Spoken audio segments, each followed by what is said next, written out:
집값 하락이 계속 이어지고 있습니다. 정부의 규제 완화 효과도 제한적인 상황인데요. 3분 맥집기, 오늘의 주제는 금리와 규제 완화입니다.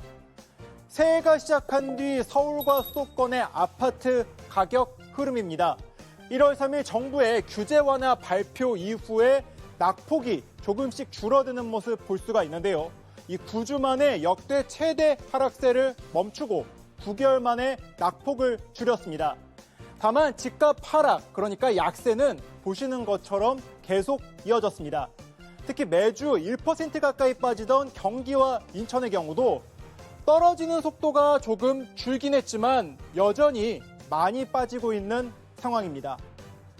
금리가 높다 보니 부동산 대출 늘리고 다주택자 세금 줄여줘도 매수 심리가 좀처럼 살아나지 않은 것입니다. 이런 가운데 한국은행은 지난 13일 7연속 기준금리 인상을 단행했습니다. 1년 6개월 전 0.5%였던 기준금리 3.5%가 됐습니다. 부동산 시장의 관심은 언제까지 금리를 올릴 것이냐지만 한해는 금리 인하 논의가 시기상조라고 선을 그었습니다. 미국 경기와 국내 물가가 불안하기 때문입니다. 길어지는 부동산 침체 시장의 우려는 커지고 있습니다. 일각에서는 이 보시는 것처럼 강남 3구와 용산에 남아있는 부동산 규제도 마저 풀어야 한다는 목소리가 나옵니다.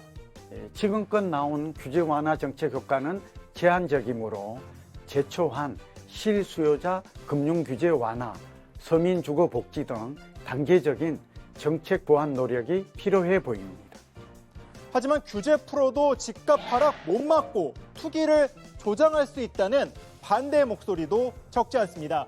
무리한 규제 해제보다는 향후 금리 하락 시기에 나타날 수 있는 집값 급등 예방책을 먼저 챙길 필요가 있다는 것입니다.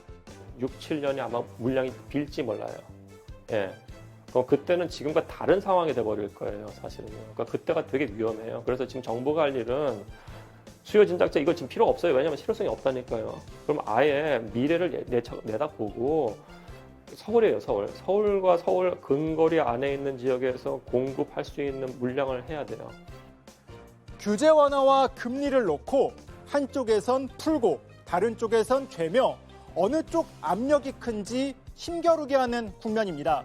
두 정책 방향이 엇갈리는 만큼 주택시장은 당분간 눈치 보기 장세가 이어질 전망입니다. 지금까지 3분 맥집기였습니다.